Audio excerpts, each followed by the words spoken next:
Hello and welcome to Community Connect. Today we're joined by Rida Aleem Khan.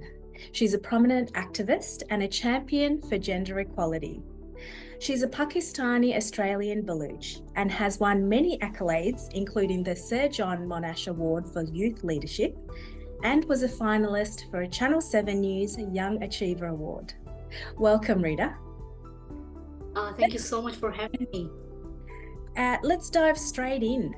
Gender equality has been a powerful movement for decades, but as we've just celebrated Women's Day last week, how do you think the fight for gender equality has evolved in the 21st century and in particular in 2024? Sure. I think generally speaking, women, particularly from South Asian backgrounds and migrant refugee background, were very much affected during the COVID-19 lockdowns. And since the post-COVID pandemic, we are trying to get them back into workforce. A lot of them were on casual and part-time positions, and they very quickly lost their job when the pandemic hit. Yes. Some of them were just starting out their businesses, and they're now trying to revive back. So generally, I think in 2024, we are still recovering from the pandemic, and although we have come a long way in terms of women having the right to vote and participate in political activity, as well as participate in business entrepreneurship, as well as participate in educational, across all fields of education and employment. Yet there are still a multitude of barriers that they continue to face, and I think this year's International Women's Day theme is to inspire and include. So I hope that we continue to include the intersectional lens of migrant refugee women and South Asian women in general in Australia. Wonderful. Now, the UN message for Women's Day is that we create a world where every woman and girl has a right to equal opportunity to learn, earn, and lead, with the trending hashtag #CountHerIn.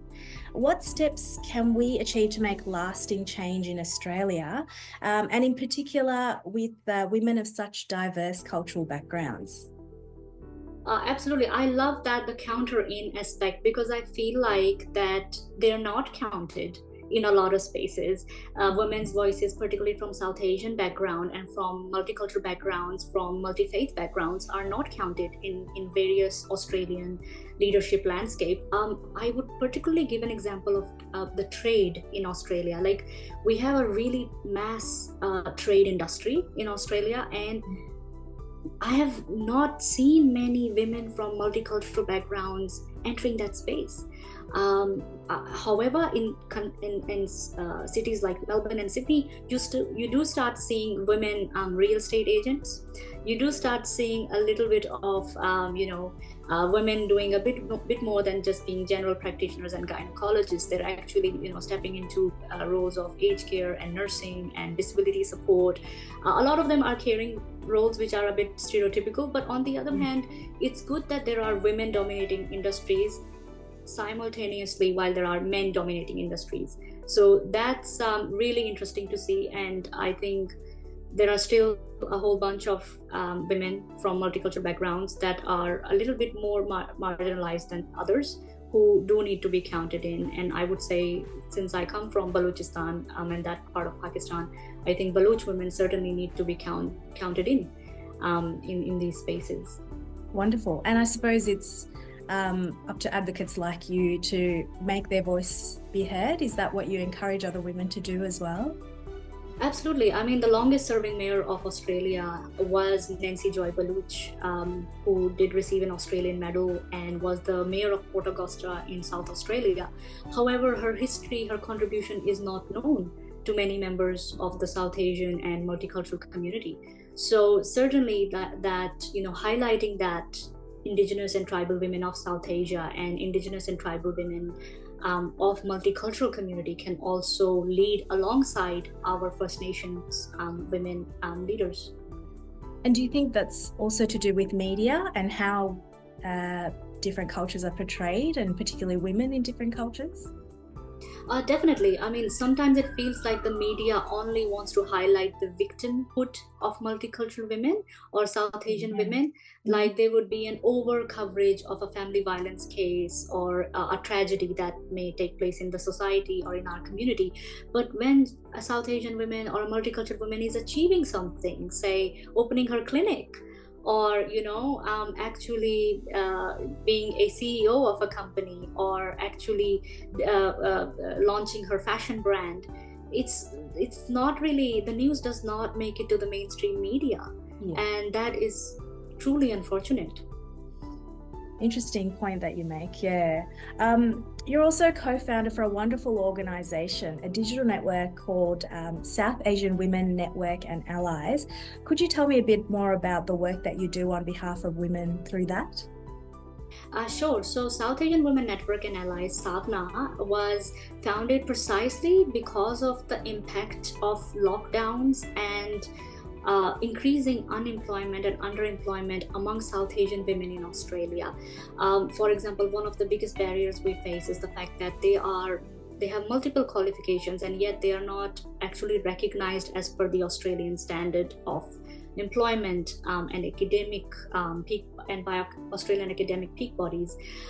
So they experience disadvantage there, that they could be like a CEO of their company back in Sri Lanka or India or Pakistan, and then they come here and they're suddenly starting from scratch. The other aspect is through this digital network, we try to encourage South Asian women professionals to interact with each other and support each other. So, for example, the Victorian government every year launches the Victorian Women Honour Roll, and so we are very actively encouraged to put forth nominations for South Asian women in our community that are doing good work, so that they do make it to the Victorian Women Honour Roll or the Multicultural Honour Roll. So that kind of proactive, encouragement and helping them get recognition, but also at the same time continuing to advocate for tourism and trade of South Asian countries. Pakistan is not a war zone. We do have some very nice resorts in the country, and Sri Lanka is absolutely beautiful. Yeah, so definitely trying to encourage that through the Women's Network. Wonderful. Yeah, I think it is back on the list of the, one of the places to travel to again. So yeah, that's a good thing. And I'm sure, Pakistan's the same.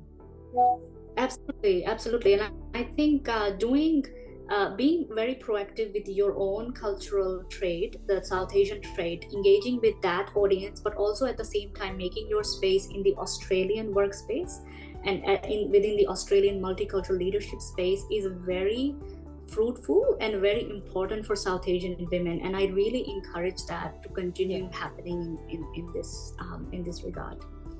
And do you think that it's something that may happen with as generations come in? Now we're seeing the second generation of migrants and women in particular, as you said, taking up leadership positions. So do you think that's just a matter of time? Sometimes it is quite strange with the multicultural leadership, because sometimes women are given opportunity from South Asian community to participate in these programs or in these positions or in these advisory boards, but their views are not really heard. And they're kind of there as this tokenistic representation, which is quite frustrating for both the women and their communities, because we work so hard to give them platform, and when they do have platform, their leadership isn't really effective. So I guess the challenge then is that we come together in groups, for example, as part of SAVNA or as part of other movements. We come together and we show solidarity with each other and support each other, because that's when the government is more likely to take us seriously and actually cater to our needs. Wonderful. Now, in terms of collective action, how do you think men and allies can effectively support the fight for gender equality?